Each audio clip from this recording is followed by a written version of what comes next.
I've been really blessed to be able to have consistently been surrounded by the most hardworking people in the art community, most of whom are women. If not, come to think of it, all of the people who have made space for me in San Antonio have been women, and I'm incredibly thankful. And I hope that my work can do whatever it can to give back to that strength. My name is Michael Martinez. I'm an artist living and working in San Antonio, Texas, and my preferred pronouns are they, them, theirs.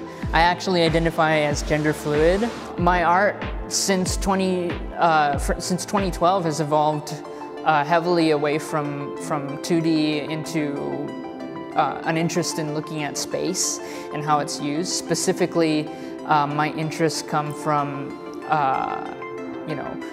identity-based artwork, because how do you draw a picture of social justice? How do you draw a picture of what it means to be Native American?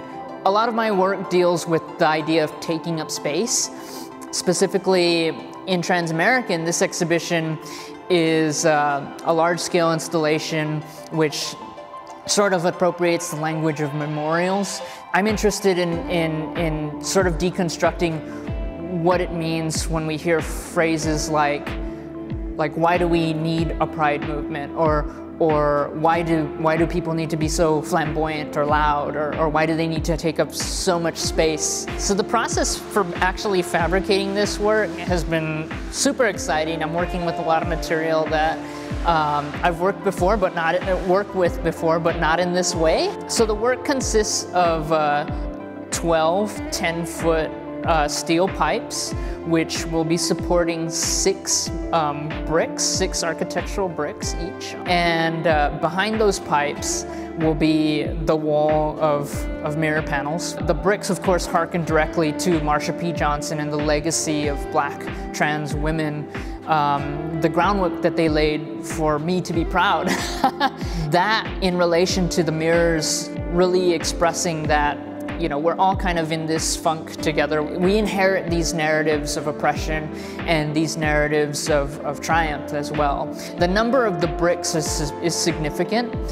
There's 72 bricks total, because 49 account for the 49 victims of Pulse, the Pulse nightclub massacre, and the rest account for the victims of anti-transgender violence of 2018. They are recovered bricks from different buildings in San Antonio. The mirrors highlight the world that we share together. And so the mirrors specifically act to sort of deconstruct these walls of identity that we all kind of adhere to and have been put into. And so the mirrors act as this mode of separation, or of deconstructing the mode of separation between us and them. So seeing an audience member seeing themselves in relation to my art directly definitely speaks to this sort of universal, human experience that we're all existing in. For the first time in history, I feel like our identities have kind of hit this point where we need to be talking about the multiplicity of not just Americans, but humans in general. I think that there's a real dire need to have these conversations of not just what it means to be queer, but also what it means to be human. I think that the McNay taking the step to actually open their doors to a bunch of LGBT artists is a huge step in the right direction. So the specific message that I would like visitors to take home with them is to realize that they're not alone. From wherever they come from in the spectrum of identity, that they're not alone.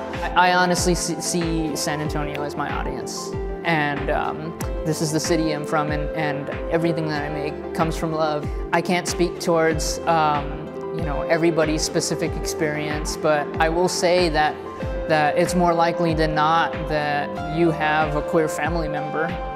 There is someone that you know, that you love, that will be represented within this show. And I would like to invite you as a friend to come and join us.